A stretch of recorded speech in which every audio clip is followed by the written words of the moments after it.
各位好，我係鄭耀輝，希望你哋喜歡我呢本書畫集。多謝各位。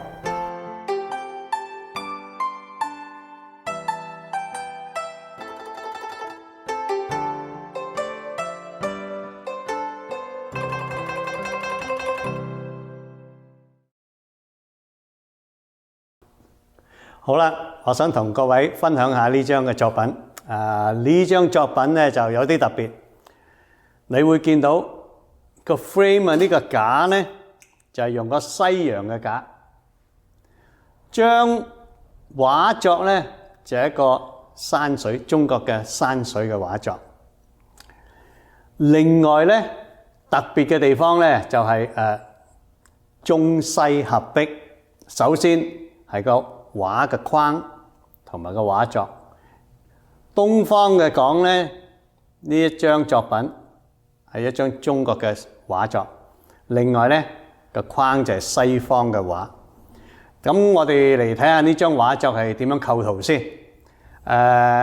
我就最緊要一樣嘅嘢咧，就係顯現出一個東西一齊嘅感覺。咁首先我哋睇下呢張畫嘅中間先。呢張畫嘅中間咧，你會見到離遠睇，你會見到有一個大山喺度。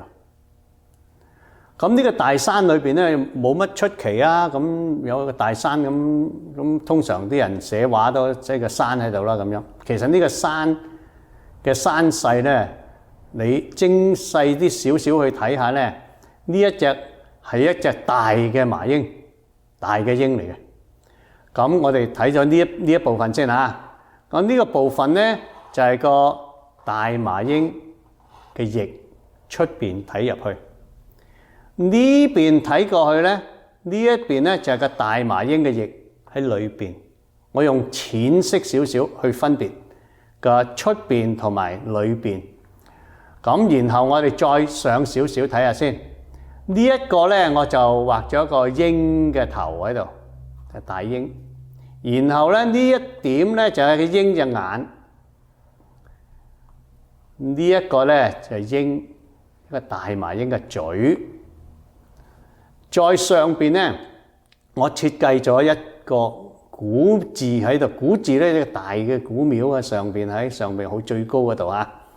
咁然後咧喺下邊咧，我就用咗幾個呢個懸崖做咗一隻腳同埋個爪。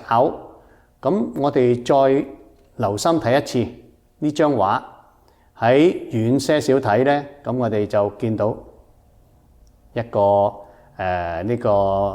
山勢喺度。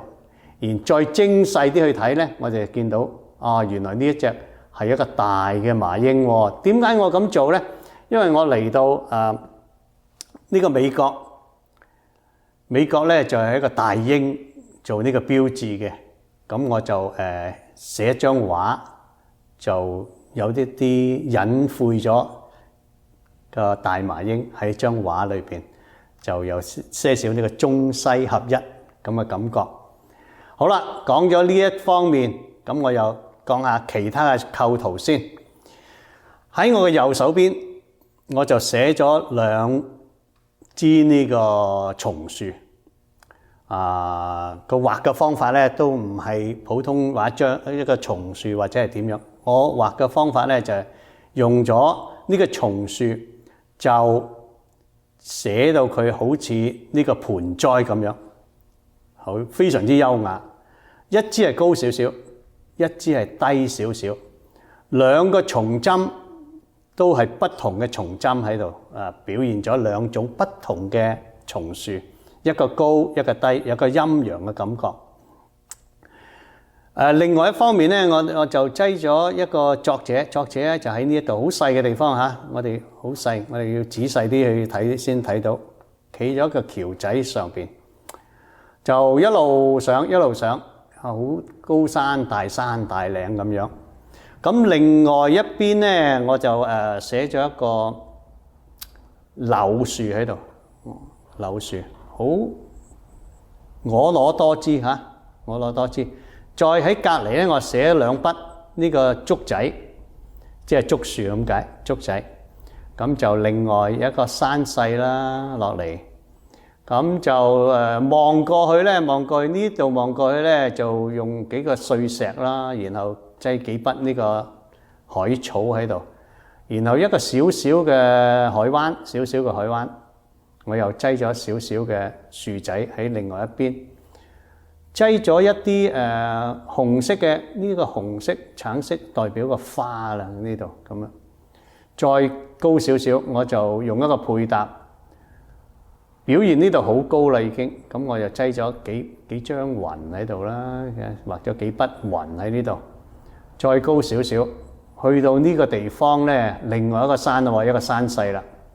另外一個山勢咧，我哋擠咗一張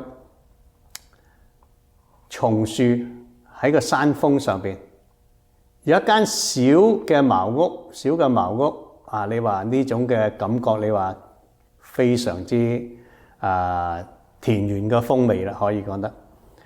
再高少少，一路已經可以講覺得係話呢個崇山峻嶺啦，越嚟越高。兩隻雀仔，擠兩隻雀仔，振翅高飛。呢種嘅氣勢咧就現咗出嚟啦。咁就另外一方面咧，就我用咗兩個印章，一個印章咧就寫住氣定神閒，另外一個印章咧寫個仁字，仁義道德嘅仁。一葉扁舟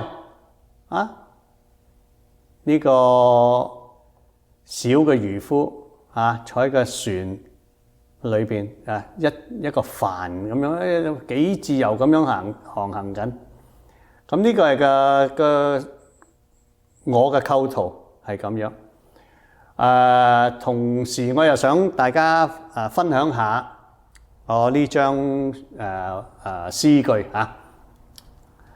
咁就等我再讀出呢個詩句先。微風漸東上，散發走遠風。柳竹皆起舞，山紅分萬瀾。清溪引入蟲，白鳥為我伴。